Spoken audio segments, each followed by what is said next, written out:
जिल्हा ग्रंथालय अधिकारी कार्यालय, जिल्हा मराठी भाषा समिती आणि न्यू कॉलेज यांच्या संयुक्त विद्यमानं अभिजात मराठी भाषा दिनानिमित्त खास कार्यक्रमाचं आयोजन करण्यात आलं होतं. जिल्हा मराठी भाषा समितीमार्फत 3 ते 9 ऑक्टोबर दरम्यान अभिजात मराठी भाषा सप्ताह साजरा केला जाणार आहे. या अंतर्गत जिल्ह्यातील महाविद्यालयांमध्ये अभिजात मराठी भाषा विषयावर विविध कार्यक्रमांचं आयोजन करण्यात आलंय. याचं उद्घाटन आज मान्यवरांच्या हस्ते करण्यात आलं. न्यू कॉलेजच्या सभागृहात हा कार्यक्रम आयोजित करण्यात आला होता.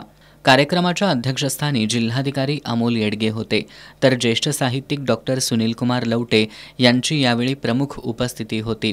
यावेळी बोलताना जिल्हाधिकारी अमोल येडगे यांनी कोल्हापूर ही महाराष्ट्रातील एक समृद्ध सांस्कृतिक नगरी असून मराठी साहित्याच्या विश्वात तिचं योगदान अत्यंत मौल्यवान असल्याचं सांगितलं. या मातीत जन्मलेले वि.स. खांडेकर, शिवाजी सावंत, विश्वास पाटील, जयंत नारळीकर अशा अनेक साहित्यिकांनी मराठी भाषेसाठी मोठं योगदान दिलं. आता अभिजात मराठी भाषेला अधिक समृद्ध आणि संपन्न करण्यासाठी विशेष उपक्रम राबवण्याची गरज त्यांनी व्यक्त केली.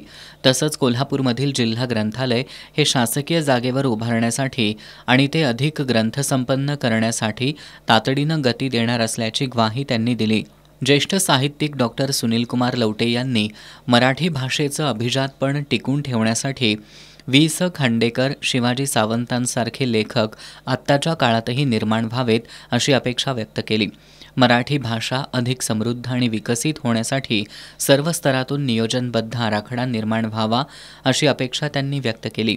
यावेळी प्रिन्स शिवाजी मराठा बोर्डिंग हाऊसचे chairman doctor K G. Patil, New कॉलेजचे प्राचार्य डॉक्टर व्ही.एम. पाटील, जिल्हा मराठी भाषा समिती अध्यक्ष प्राध्यापक डॉक्टर गुंडोपंत पाटील, उपाध्यक्ष डॉक्टर एकनाथ पाटील, जिल्हा ग्रंथालय अधिकारी अपर्णा वाईकर यांच्यासह महाविद्यालयाचे शिक्षक, विद्यार्थी उपस्थित होते.